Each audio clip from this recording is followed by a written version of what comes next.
আসসালামু আলাইকুম। কেমন আছেন আপনারা সবাই? আশা করি ভালো আছেন। আমার নতুন ব্লগে আপনাদের জানাই স্বাগতম। আমি আজকে পাটিসাপটা পিঠা বানাবো, তাই চালের গুঁড়া নিয়ে নিয়েছি, একটা ডিম নিয়ে নিয়েছি, চিনি এবং সুজি। এখানে আমি আলাদা আলাদা করে চালের গুঁড়া নিয়ে নিয়েছি, কারণ আমি একটা কালার দিব আর একটা নর্মাল করে রাখবো। এখন আমি একটা হাঁড়িতে দুধ গরম করে নিব সুজিটা রান্না করার জন্য। এর জন্য আমি এখন আমি লবণ দিয়ে দেব স্বাদ মতো এবং সাথে একটা ডিম দিয়ে দিব।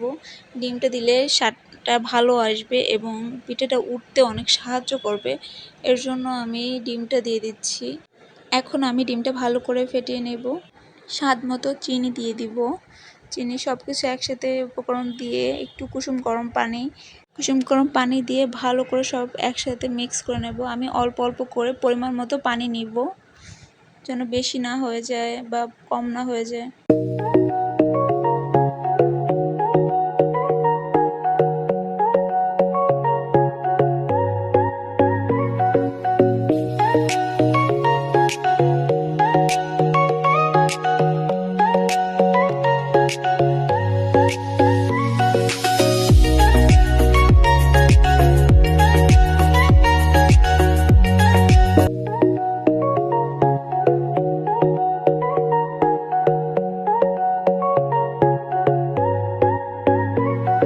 এখন আমি যে আগে থেকে একটা আলাদা বাটিতে যে চালের গুঁড়ো রেখেছিলাম, ওইতে এক ফুড কালার ইউজ করব ডেকোরেশনের জন্য।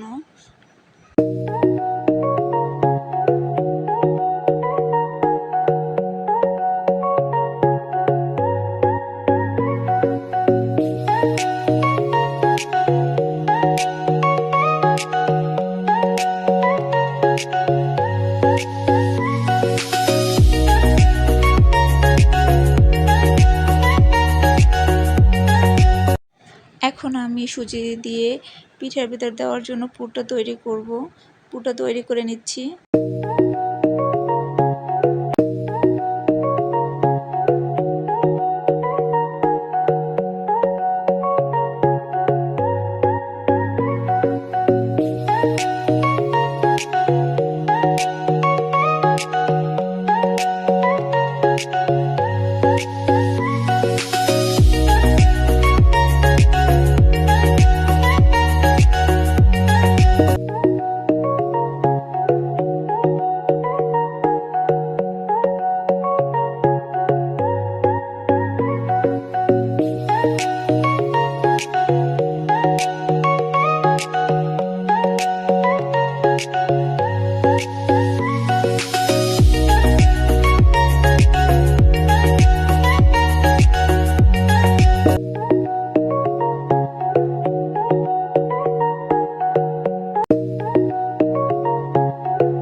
ধন্যবাদ সবাইকে কষ্ট করে আমার ভিডিওটা দেখার জন্য।